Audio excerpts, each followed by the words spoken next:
Friends, you have been enjoying this series of episodes where we talk about your career growth, how to choose a career. First of all, what stream should you choose at the time of the PUC, and later on what career you should choose and why. What are the tests involved if you want to build a career in a particular discipline? We have been having these episodes over the last 8 weeks, and we have got a lot more for you in this series with Professor Ronald Pinto. Now, Professor Ronald Pinto has a lot of experience in this area. He has been in this field for the last 41 years, teaching and explaining to students how they should go about their lives. There have been many successful students coming out of his career guidance classes from all over Karnataka. Formerly, he was the vice principal of the prestigious 141-year-old St. Aloysius College, and he has been teaching chemistry, although chemistry and career guidance you think may not be linked, but chemistry has got a lot of formulae which I think you can adopt. So, watch this series for further episodes every Friday at 5 p.m. and you will benefit from it. You will choose wisely, and when you choose wisely, society benefits and the country benefits. Professor Ronald Pinto is currently the director of the Center for Individual Development in Mangaluru, and he is going about this particular vocation, helping students choose a career, choose a discipline first and then choose a career, and going about it with full of zeal. He goes to various parts of Karnataka, giving these talks and interacting with students in various parts of the state, and a lot of students have benefited, more than 1,000, maybe 2,000. But I'll come back to that. First, let me ask Professor Ronald Pinto about his experience of helping students choose their future. Thank you, Brian. So, dear friends, for the last 40 years, I am a professor of chemistry. More than that, I am a director of career guidance programs all over Karnataka, even in South India. I have been conducting these programs for the students of SSLC, PUC, degree and postgraduate. Now, this was the program I started in 1980. I was the first one to start in Mangaluru. Today there are many students or professors conducting this program, but I was the first to start this program long back.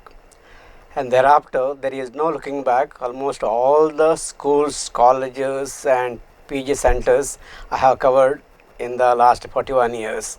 It gives me a joy to continue the program. Even though I retired 6 years ago, I am very busy. So it is a mission for me to help the students to choose a proper career. I am happy that Brian and his News Karnataka has asked me to conduct the program called Career Series with Professor Ronald Pinto. Already 8 programs are over. Today's is the 9th one, and today's is a very special one. So Brian will tell you what this program is. Yes, indeed, we have a fresh episode for you students, and of course students' parents, because the parents are more invested in their children than the students themselves perhaps sometimes nowadays. Let's say you have finished your PUC, you have chosen a stream, you have chosen say engineering or medicine. We have covered all of that in the past. Maybe you're sitting for a competitive exam, or you have already finished your competitive exams, or you finished your graduation and you're looking out for a job. What is the first thing that you do? How do people get to know you? This episode is all about that. It's about your curriculum vitae. It's about your CV, your biodata, your resume. And this is how you can find a job, because when you send it to somebody, if it's impressive enough, at least they will talk to you. If it's not impressive, then it goes into the pending tray, or maybe even the dustbin. So it's very important that you write a good CV so that somebody takes notice of you on paper. You as a person, yes, you are impressive, but the paper has to be equally impressive. But let me just ask you, Professor Ronald Pinto, let me start this episode by asking you, we have interchangeable words, resume, we have biodata, we have CV, which most people use. So what's the difference between the three? Curriculum vitae, CV, is meant for both first job and the later promotions. So CV curriculum it is course of life. Whereas resume is specially meant for change of job. If CV is maximum 1 or 2 pages, resume is just 1 page.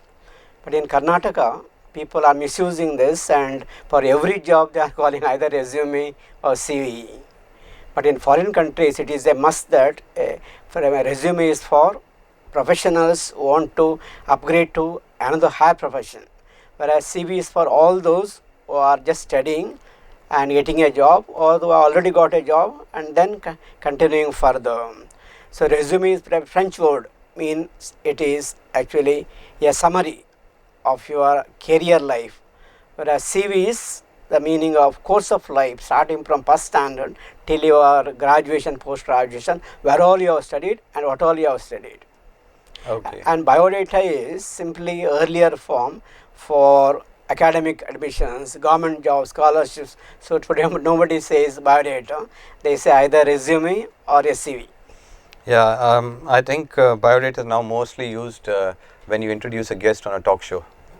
Yeah, something correct. like that. Yeah. But anyway, when you write a CV, let's say you've got 3 jobs that you're applying for. Do you change your CV every time, or do you have a fixed CV which you can send to everybody? What is it? Should it be flexible? Should it be formal? Should it be informal? How should it be? This is a very good question, Brian. CV is like our share price or gold price. It should go on changing. If there is a fixed CV, the employer can find out that you have taken from internet. There are templates, ready-made things you can fill in. It seems such CVs, most of the employers reject summarily. On the contrary, innovative and creative CVs. So there should be complete change. After basically, there are some important things about which I will tell you later. But a CV need not be always same thing. Should have very new creative ideas, so that it should catch the glimpse of the person. That's right, but glimpse of the person means that there has to be some core to the CV, some compulsory details. Yeah, correct, very good. So, what are those things that you can't ignore when you write a CV? Yeah, today the CVs are also scanned. All the students who send CVs are not called for the interview, because many CVs are scanned by computer, and the employer tests the computer. If the following points are there, only then you select the CVs. So if there are 1 lakh CVs, maybe about say 10,000, 15,000 they select. The most important part of a CV is first your academic history should be complete, then your career history, if the project report during student life, and then later whatever jobs you have done. And then today they require skills, so many skills, computer skills, public speaking skills, leadership skills, then we have the technical skills, all these things you have to write. New edition is now today what is called your profile, okay, or objectives, why you want to join a company, that you have to write. Also your mobile number and email ID. I was a vice principal of St. Aloysius. I interviewed many people. Many have not given us either the email or the mobile number. They have given full address. But today nobody sends to their home letters. It's all through email. So email also is a must. And many companies are asking today reference at your contacts, at least 2 or 3 people. Today we cannot trust anybody. People are simply giving fake CVs and so on. So 2 big people in your area who are very famous one, if you give their mobile number, name, position held and all, these are called references. So companies many are scanning your CVs for these important points. Loyola Degree College, Bengaluru, a prestigious institution run by the Jesuits of Karnataka. The institute provides an advantage of choosing between varied choices of subjects in commerce and arts. Being a Loyolite, experience modern teaching and learning infrastructure. Students of journalism have additional guided facilities in filmmaking, videography and photography. Coaching facilities provided for professional courses CA and CS. 3-day national media tour for journalism students and industrial visit for commerce students. Avail attractive scholarships for better learning. Be rest assured of your safety as the campus follows all COVID protocols. Mix and socialize with peers of multicultural backgrounds. Well-equipped library, multiple sports facilities and encouragement to extracurricular activities. Explore more about exciting careers and higher learning opportunities under the guidance of the placement cell of the college. Here, you not only get formal education, but you get education for life. Begin your venture of knowledge at Loyola Degree College. Be the change by being at Loyola Degree College. For online applications, visit www.loyolacollegeblr.com and call or WhatsApp at 94482 77758 or 9148229651. I've got two questions on this. Nowadays, as you said, they are scanning this thing through a computer. So there are algorithms written by artificial intelligence which pick up keywords in the CV. And if your keywords are not there, then the computer might tend to ignore you, and it might go into some other tray. Yeah. So anything specific that you say that they should always include in this CV, like in terms of words? Yeah, I have a slide here. See, these points is a must. If these points are missed, obviously computer will eliminate your CV even though you are very good first rank holder. First, see your name, email ID, mobile number, and on the right side a scanned color photo. Some companies are asking to send photo separate at a different point, but on the right side of your address and email, we have which one computer photo which is actually scanned. Next thing is objective. Why you want MCA or MRPL or Karnataka Bank? You have to tell in one or sentences your career objective. Next is skills. Today more than the degrees, MA, MSc, BA, BSc people, companies are not that much bothered, but they want to know what are the skills, job oriented skills, what we call employability. Those things you have to explain in detail. And then academic history. Some people are writing love letters. I have seen in my college for lecturers post, SLC, PUC, degree, post graduation, some 2, 3, 4 pages, nothing like this. In a small, some 10 centimeter space, you can have all your academic history, giving the name of institution, year, degree obtained, percentage of marks. And career history. Today they want to know whether you have got experience, if you are a fresh candidate, if you have got internship, projects. Because nowadays without internship project, if you are a raw a candidate, people are likely to be rejected. So if you have done during your final year, now according to new education policy, 4th year will be a project one. And during our MSc, we also had a project. And my daughter studied MTech, one full year was project. If these projects are done, you can put it under career history. And then honors and awards. What all actually how one awards in music, dance, education, and cultural programs you include, because this is giving you all round development. And the references, 2 or 3 persons references you have to give. If these points are not there, as I told you, there are designs, structural designs where your CV may be rejected. I may not be called for the interview only. Okay, just one last question on this particular subject. On writing a CV, like, is it skills first, career, and then your college history, or your college first, then your career, then your skills? Which one comes first? Very good. So, Brian, it is a very good question. Today it seems employers are not much bothered about 90, 80 and all. So, your academic history is not very important, but your profile, objective, why you want to join the company, what special thing you have to offer to the company, and then is skills. So, for a job, maybe a bank or life insurance or IAS and so on, what are the skills? Okay, I am going to show you some skills. See here, excellent communication skills, or business analysis skills, or capacity to do the work independently or in a team, or computer skills, or we have next good knowledge of accounting and taxation, or business analytics. Now all these are special skills along with your degree. Now BCom 60 or 90 does not matter, or say MBA first class or which one 90% does not matter. But if these skills are the additional skills like communication skills, leadership skills, and then public speaking skills and computer skills, that are more likely that you will be selected. So skills and career objective today are priority, and your earlier things like date of birth and then your hobbies and all for the company not very important. They will find out that during interview. Okay, great. Now, do we need, when everything is there on your CV, do we need a cover letter? I mean, introducing yourself, and what should be written in the cover letter? Like everything is on your CV, so why do we need a cover letter? Yeah, very good question it is. Normally a company like MCF, MRPL, I have gone there, they advertise for people for the post of officers, technical people, polytechnic, ITA and so on simultaneously.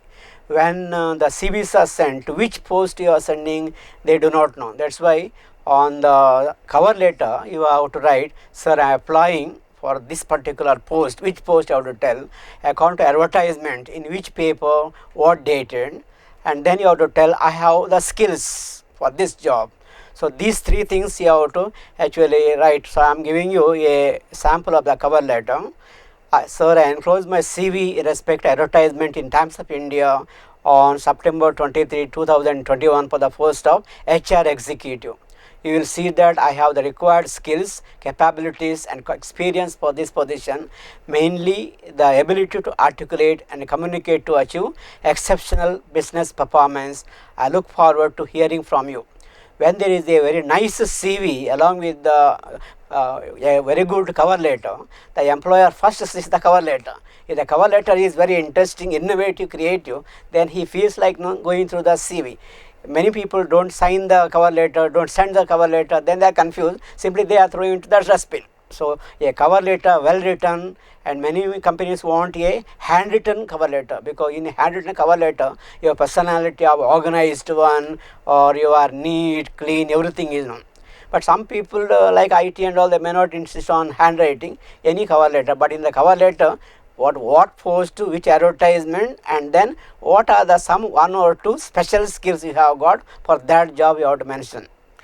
There's one latest version of the CV, like nowadays most of these jobs are advertised on the digital platforms. Your applications also go through the digital platforms, in the sense that you use Taleo or some other recruitment software, where the company has the software and you have to just fill up the details in that. It generates its own CV. That's a skill that all of us need to learn, so you have to be technical savvy. I think that's an important aspect that you need to understand, students, and try applying for various positions on the net when they say that you have to go through a net application, like for instance Taleo or something else. Many of the major multinationals use Taleo. There are other softwares which are also on the net, which can be used for filling up your CV. I think with that, I would also like to ask one last question. Can we fake it in the CV? Yeah, it is possible, because many people go on writing, the qualifications, experience simply and send to the company. But later, when they call the people for the interview, they will unearth everything, where you have done, what you have done, what is this, what is that. Technical questions are quite a good number. My daughter did her MBA, she says almost 50% questions were on technical line. In case you have not studied that particular field, or you are not worked in that particular field, you will be a failure.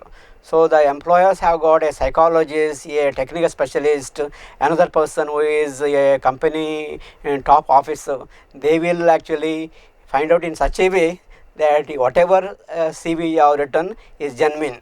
Today fake CVs are increasing to such an extent, people are just only SLC people are writing MTech, MBA, this, that, and they are getting now the degrees by paying money to internet people and so on. You can have many degrees possible, but in the interview they actually will find out by asking questions.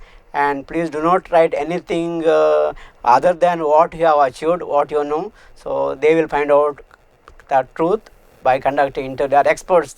They have been managing the this interview for the last many years. They have HR executive and a psychologist who will definitely find out what your background is. Okay, thank you, Professor Ronald Pinto. That was a wonderful experience for students who have not written a CV. And if you have written a CV, please find out from your CV whether you adhere to these guidelines. You can contact Professor Ronald Pinto. His email address is on the show, so you can get in touch with him if you want further detailed guidelines. What I suggest is don't fake it, be genuine, be authentic, and you will ace the interview, which is our next episode. Thank you very much for watching.